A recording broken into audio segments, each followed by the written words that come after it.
Assalamualaikum warahmatullahi wabarakatuh. Selamat datang di kelas virtual kita. Kali ini saya akan membawakan sesuatu yang sedikit berbeda. Saya akan membawa kalian ke dalam kelas, meskipun kelasnya berupa kelas virtual. Nah, semoga dengan suasana ini kalian tetap bisa merasakan suasana kelas yang sesungguhnya, bisa merasakan bagaimana rasanya sih kembali ke sekolah setelah 2 tahun kalian tidak sekolah. Baik, pada kesempatan kali ini kita akan melanjutkan materi minggu kemarin, masih di bab pertama kelas 9 tentang dinamika perwujudan Pancasila sebagai dasar negara dan pandangan hidup. Nah, ini materi kita masih di materi yang utama, penerapan Pancasila dari masa ke masa. Kemarin kita sudah belajar bagaimana Pancasila ketika negara Indonesia masih baru, masih seumur jagung, ternyata banyak sekali gerakan-gerakan separatis yang mencoba memisahkan diri dari NKRI maupun mengganti Pancasila dengan ideologi lainnya. Nah, pada kesempatan kali ini kita akan belajar mengenai penerapan Pancasila pada masa Orde Lama. Orde Lama ini juga dikenal sebagai masa demokrasi terpimpin. Nah, sedangkan apa itu demokrasi terpimpin? Demokrasi terpimpin adalah sistem demokrasi yang seluruh keputusan dan pemikiran pemerintahan negara berpusat pada pemimpin negara, di mana pemimpin negara saat itu ialah Insinyur Soekarno. Nah, apa yang melatar belakangi kenapa ada demokrasi terpimpin ini? Yang pertama, karena banyaknya gerakan separatis yang mengancam kedaulatan negara kesatuan Republik Indonesia. Yang kedua, program pembangunan tidak berjalan lancar karena seringnya bergonta-ganti kabinet. Yang ketiga adalah badan konstituante yang tidak dapat menjalankan tugasnya. Lanjut. Nah, meskipun undang-undang dasarnya sudah kembali ke undang-undang dasar 1945, akan tapi tetap terjadi berbagai penyimpangan terhadap Pancasila. Saya catat setidaknya ada 3 penyimpangan terhadap Pancasila dan Undang-Undang Dasar Negara Republik Indonesia tahun 1945 pada masa Orde Lama. Yang pertama, Presiden Soekarno ditetapkan sebagai Presiden seumur hidup berdasarkan KPMPRS nomor XX tahun 1963, sehingga kekuasaan Presiden semakin besar dan tidak terbatas. Kedua, Presiden mengeluarkan penetapan Presiden nomor 3/1960 tanggal 5 Maret 1960 yang membubarkan DPR hasil pemilu 1955. Padahal menurut konstituante, Presiden dan DPR tidak bisa saling membubarkan atau menjatuhkan. Yang ketiga adalah Presiden membentuk MPRS-nya sendiri yang anggotanya terdiri dari anggota DPR GR, GR-nya ini gotong royong, utusan daerah dan utusan golongan yang semuanya diangkat serta diberhentikan oleh Presiden. Padahal menurut konstituante sebenarnya MPR atau MPRS ini yang memilih adalah rakyat. Maka di sini Presiden Soekarno sudah membuat setidaknya tiga hal atau 3 penyimpangan terhadap Pancasila dan UUD 1945 pada masa Orde Lama. Nah, Orde Lama ini mendapat tamparan yang sangat keras. Ketika itu Soekarno punya sebuah ideologi atau pemikiran terkait dengan nasakom, nasionalis, agama, dan komunis.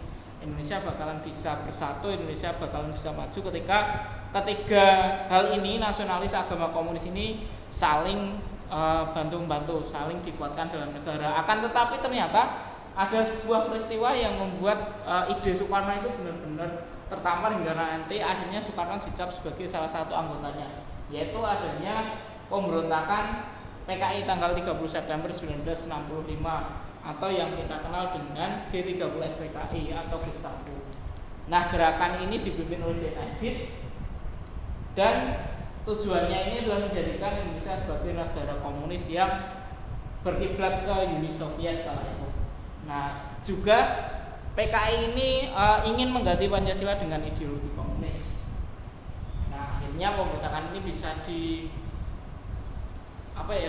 ditangkap atau bisa digagalkan ketika itu juga. Nah, ketika ini banyak sekali demo, banyak sekali tuntutan dari masyarakat bahwa Soekarno juga terlibat di dalamnya, sehingga terjadi banyak sekali kalau kalian pernah dengar ceritanya G30S PKI, banyak sekali orang yang dicap komunis, orang yang tanpa sebuah pengadilan tiba-tiba kamu anggota komunis, tiba-tiba besoknya hilang dan sebagainya.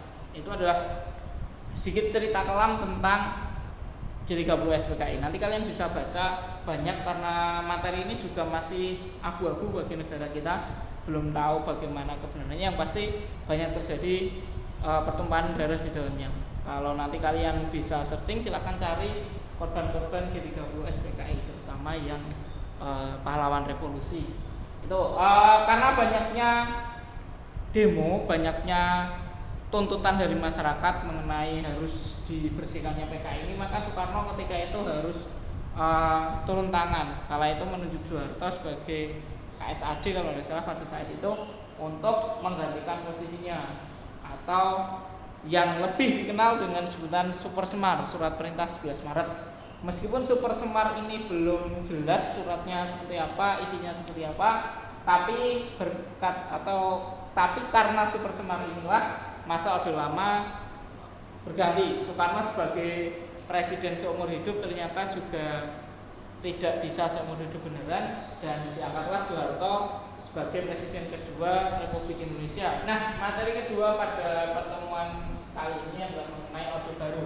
Orde Baru ini dimulai ketika Soeharto diangkat sebagai presiden Republik Indonesia melalui tap MPRS nomor XXX III MPRS 1967.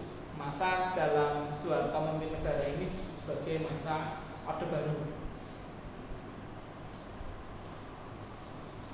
Nah, visi misi dari Orde Baru ini adalah visi utamanya menjalankan Pancasila secara murni dan konsekuen dalam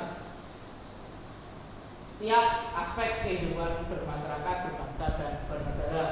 Nah, karena visinya yang sangat-sangat mulia ini, menjalankan Pancasila secara murni dan konsekuen, maka Orde Baru memberikan secerca harapan bagi masyarakat Indonesia yang kala itu bersifat otoriter selama masa demokrasi dipimpin.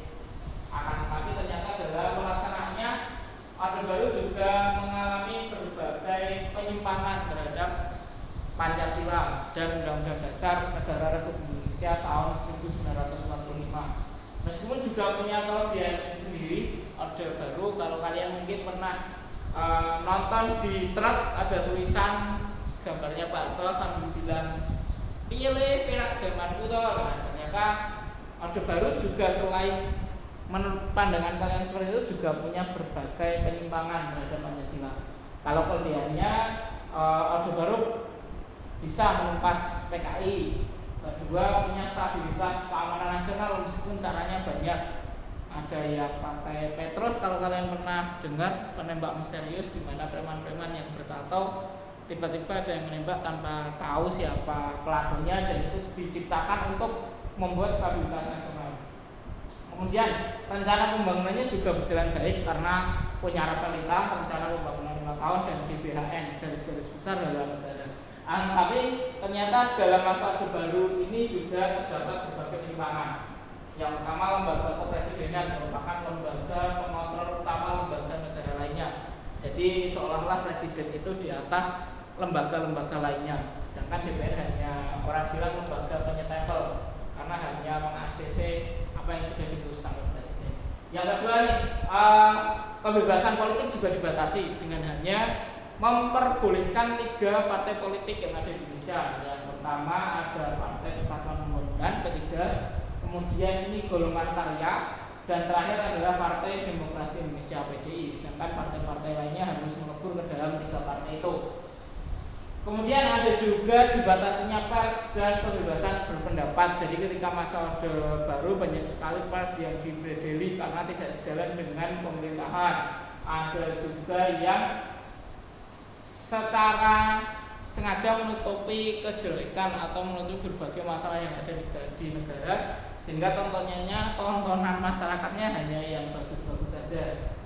Nah, kemudian banyak dibungkamnya para aktivis yang mengkritik pemerintahan yang sampai sekarang bahkan tidak tahu sebenarnya masih ada, masih hidup atau tidak. Contohnya seorang seniman, penulis puisi dan ini Wiji Tukul. Kalau kalian pernah dengar, Wiji Tukul juga sampai sekarang belum tahu keberadaannya masih hidup atau sudah tidak ada. Yang ketiga adalah banyaknya peristiwa pelanggaran HAM yang benar-benar ditutupi. Contohnya ada peristiwa Tanjung Priok. Tanjung Priok yang mana juga terjadi banyak pelanggaran HAM di sana. Ada juga kasus Marsinah, seorang buruh yang ingin naik gajinya karena dirasa tidak sesuai dengan pekerjaannya, tapi ternyata aktivis buruh ini ditemukan meninggal dengan kondisi yang mengenaskan. Itu masalah baru. Jadi bagaimanapun sampai sekarang yang namanya sebuah kepemimpinan, yang namanya sebuah masa, sebuah orde, pasti ada baik dan ada buruknya. Jangan hanya menyalahkan beberapa presiden saja, karena memang sebagai seorang manusia biasa, setiap presiden pasti punya kekurangan dan keunggulan masing-masing. Itu inti materi kita pada hari ini. Jadi hari ini kita belajar tentang Orde Lama dan Orde Baru. Orde Lama yang utama, Orde Lama itu ordenya Soekarno, saya bilang seperti itu. Dimulai dengan dikeluarkannya dekret presiden tanggal 5 Juli tahun 1959. Dirasa karena ini Badan Konstituante yang terpilih dari pemilu 1955 tidak bisa menjalankan tugasnya membuat konstituante. Kemudian karena tidak bisa membuat, kenapa tidak dibubarkan dan lain sebagainya. Kemudian Undang-Undang Dasar, kembali lagi ke Undang-Undang Dasar Negara Republik Indonesia tahun 1945. Itu Orde Lama, demokrasi terpimpin disebutnya juga. Di masa ini Soekarno benar-benar otoriter. Soekarno bahkan sampai mengangkat dirinya sebagai presiden seumur hidup. Kemudian juga membubarkan DPR hasil pemilu, bahkan sampai mengangkat MPR hasil pilihannya sendiri.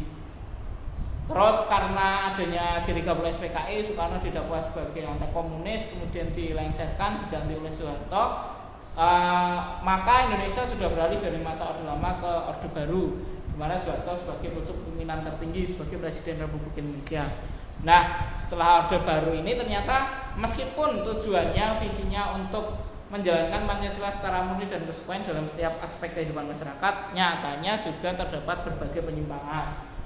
Salah satunya ada yang lembaga presiden dianggap lembaga paling tinggi kala itu, sehingga DPR hanya lembaga penyetempel.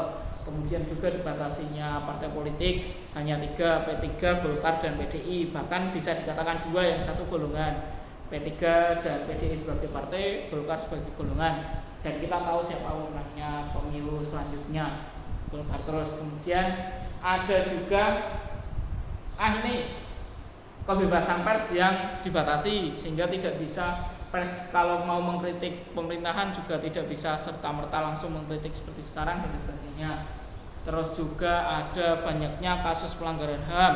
Ada ini aktivis-aktivis yang bilang yang sampai sekarang tidak diketahui bagaimana rimbanya karena mengkritik pemerintahan. Nah, pesan saya sekali lagi, siapapun tokohnya, siapapun pemimpinnya, sebagai seorang manusia pasti punya kelebihan dan kelemahannya masing-masing. Jangan langsung menghakimi, oh presiden ini begini, presiden ini gitu. Bagaimanapun beliau juga pernah turut andil, pernah menjadi bagian, pernah membuat negara kita menjadi lebih baik. Sekian dari saya. Bila ada pertanyaan nanti bisa disampaikan dengan WA atau melalui grup kelas. Sekian saja dari saya, nanti tugasnya bisa menyusul. Terima kasih, semoga bermanfaat. Sampai jumpa di dalam kelas. Semoga secepatnya kita bisa bertemu dalam kelas. Wassalamualaikum warahmatullahi wabarakatuh.